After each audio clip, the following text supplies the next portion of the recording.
Halo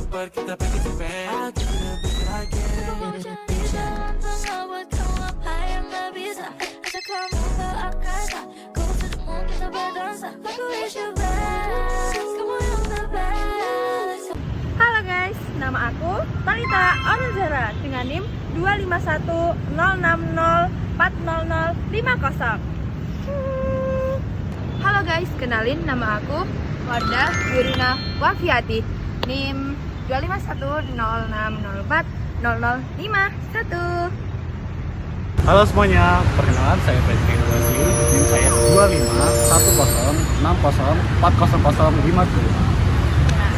251060404050. Teman-teman, kenalin, nama aku Muhammad Arif Surya Pratama dengan NIM 25106400053. What's up guys?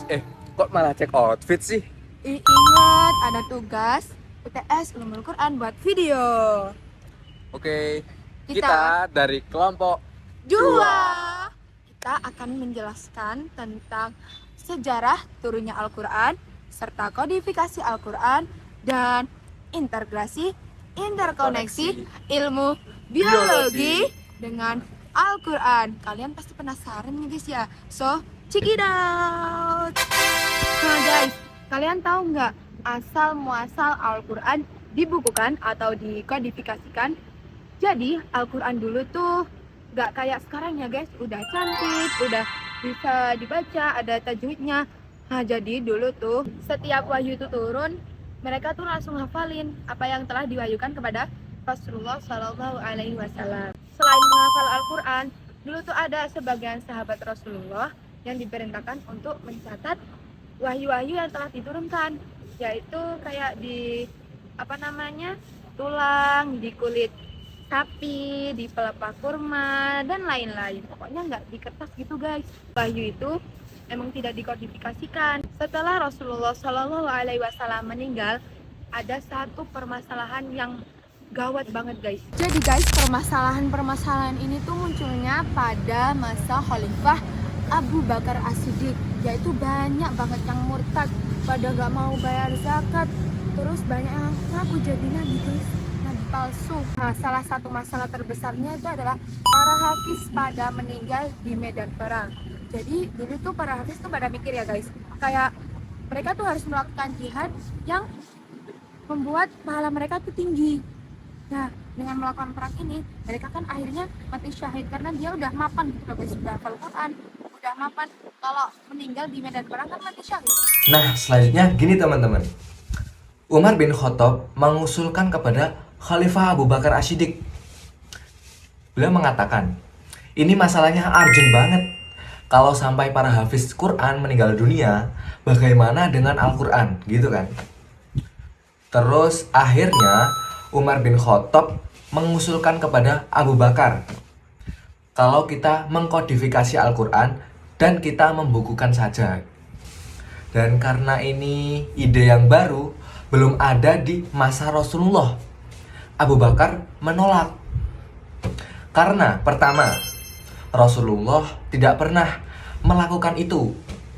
Tapi karena Abu Bakar ini merasa memang masalah yang urgent, jadi akhirnya Abu Bakar ini mengiyakan. Lalu dimulailah proses pengumpulan Al-Quran.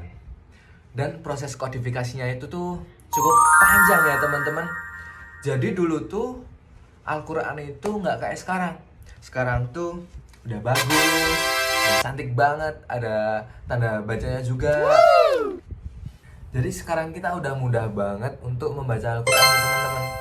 Dulu tuh tulisan Al-Quran pun berkembang.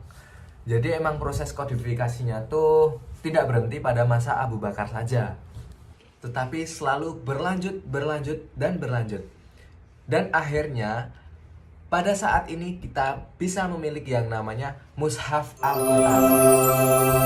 Jadi kita sekarang bisa membaca Al-Quran dengan mudah.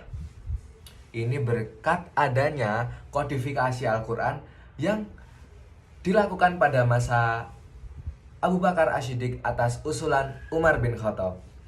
Jadi gimana nih? Punya Al-Quran yang bagus kayak gini, masa nggak dibaca sih? Semoga Allah selalu memberikan kita keistiqomahan dalam membaca Al-Quran ya teman-teman. Nah, dan sekarang tadi udah dijelasin sama temanku tentang sejarah dan kodifikasinya Al-Quran. Nah, ada nggak sih integrasi dan interkoneksinya dengan prodi kita, prodi teknologi? Nah, ternyata ada.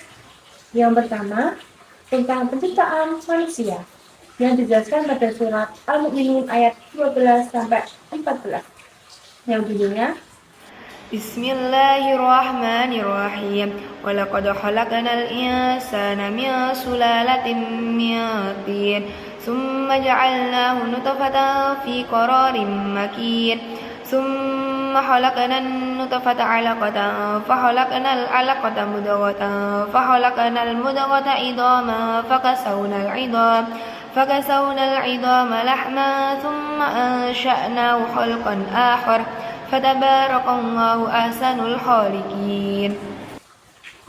Nah, pada ayat tersebut dijelaskan tentang penciptaan manusia dari nutfah atau air mani, alaqah atau segumpal darah, yang ketiga tentang mudghah atau segumpal daging yang kemudian menjadi organ-organ itu terus menjadi manusia. Kita sudah menjelaskan tentang proses penciptaan manusia yang dimana dari nutfah sampai terwujudnya manusia atau terbentuknya manusia. Yang kedua, kita memasuki proses kehidupan dari air yang dimana dijelaskan pada surat Al-Anbiya ayat 30 yang bunyinya Bismillahirrahmanirrahim. Awalam yaral ladina kafaru anna as-samawati wal arda kanata rizqan fafataqnahuma waj'alna minal ma'i kulla syai'in hayy afala yu'minun. Nah, pada ayat tersebut menjelaskan ada air merupakan sumber kehidupan utama bagi makhluk hidup di bumi ini, baik hewan, tumbuhan, maupun manusia yang bergantung pada air untuk bertahan hidup. Pada reaksi sains, merupakan sel hidup terdiri dari sebagian besar dari air. Makanya, air merupakan medium utama bagi reaksi biologis untuk kemungkinan kehidupan berlangsung. Tadi sudah menjelaskan tentang proses kehidupan dalam air atau dari air, yang dimana air sebagai sumber utama bagi kehidupan makhluk hidup di bumi ini. Yang ketiga, kita memasuki keanekaragaman hayati yang dijelaskan pada surat An-Nur ayat 45 dan Bismillahirrahmanirrahim.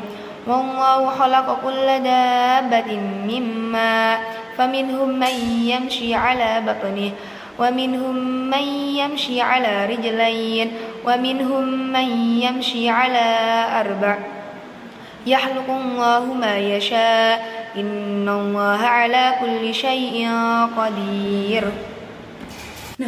Pada dua ayat tersebut menjelaskan bahwa keanekaragaman bentuk, warna, jenis makhluk hidup, yaitu tumbuhan, hewan, bahkan manusia, itu termasuk bukti kebesaran Allah SWT yang menjadi dasar konsep keanekaragaman hayati dalam Islam, di mana diciptakan makhluk dengan peran dan fungsi dengan yang berbeda agar menjaga keseimbangan ekosistem yang berlangsung. Dari tiga tersebut yang saya sebutkan tadi, itu termasuk integrasi interkoneksinya Al-Quran dengan biologi. Dan itu hanya beberapa saja, aslinya ada banyak banget, tapi tidak bisa disebutkan. Nah, itu mungkin bisa menjadi pandangan teman-teman agar tahu apa sih integrasi interkoneksinya Al-Quran dengan biologi. Nah, bagaimana guys? Sudah paham kan apa yang sudah dijelaskan oleh teman-teman saya? Mulai dari sejarah kodifikasi Al-Quran, lalu penjelasan integrasi interkoneksi, dan kaitannya dari ilmu biologi, seperti awal mula penciptaan manusia, lalu ada hidup secara berpasang-pasangan, dan masih banyak lagi. Dan mungkin itu saja dari kelompok kami. Kurang lebihnya mohon maaf. Wassalamualaikum warahmatullahi wabarakatuh. Terima kasih. Sampai jumpa. Dadah.